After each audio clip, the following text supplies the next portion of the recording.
Well, right or wrong, like it or not, Detroit is known for crime, and that reputation is even harder to change with the vicious mob beating of 54-year-old Steve Utash, who accidentally hit a boy with his truck but stopped to help, of course. We went to the neighborhood where it all went down with Detroit Police Chief James Craig in search of why did it happen here. Welcome to the east side of Detroit.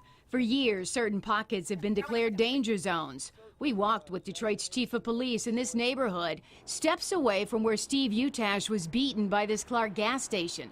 It's watched over by the 5th Precinct and has historically been plagued with violence, murders, and shootings, far too many to count.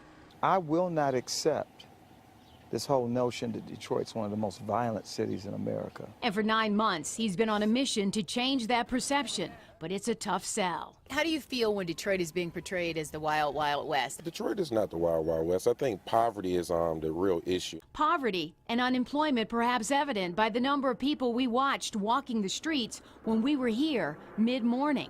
I waved down 65-year-old Charles Bailey, a 20-year resident. You feel safe? Not all times. This is Meringue and McKinley, forever stained by the fact Utash, a man from Clinton Township, was viciously attacked by an out-of-control mob, out for blood. But Utash was doing the right thing, stopping to help a young boy who dashed in front of his truck and was hit. I just couldn't believe it. And it was attacked like that. Kind of hurts. It hurts. It hurts. It hurts. Because you don't want to ever see anything like that. Others wanted no part of the Utash story. Would you mind coming over with this gentleman and talking to us with Chief Craig just to see? Not on camera? Okay. Speculation has been race, robbery, or just plain lawlessness. And only one woman stepped in to bring the beating to a halt. If she hadn't did what she did, he might not be alive today. Corey Williams, a community activist, understands why. People are afraid of getting shot.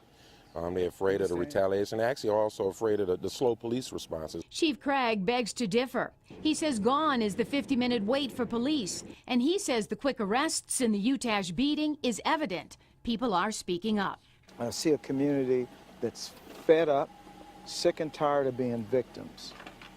So bottom line, code of silence no more in Detroit because of Detroit policing? Or? Well, I'm not going to say that it's totally over.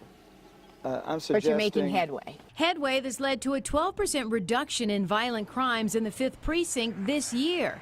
But with 7 murders and 232 assaults, tell that to the people who live here. I'm looking at abandoned house, abandoned house, abandoned house. But some of the other houses look nice. Why is it so dangerous to be in this neighborhood? I mean, for us to be in this neighborhood. I'm not afraid. I feel pretty good about being in this neighborhood. Not afraid, but we had a police escort. Still, Chief Craig says despite homeowners arming themselves with guns to stop home invasions, despite carjacking, gangs targeting the elderly, and despite the black eye of the Utash beating, with new leadership in Detroit and people who have a new confidence and trust in DPD, brighter days are ahead. We are all in this together. This is not just a police thing, it's certainly a community thing, and together we win.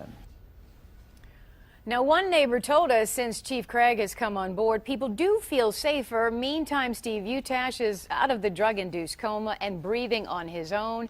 So far, 5 people have been arrested in connection with his beating, but crime certainly has to get better in the city of Detroit to stop things like that from response happening. time helps. Certainly, quick action by the police department in the Utash case to get some of those involved in custody and off the street is important, and that's going to help with confidence.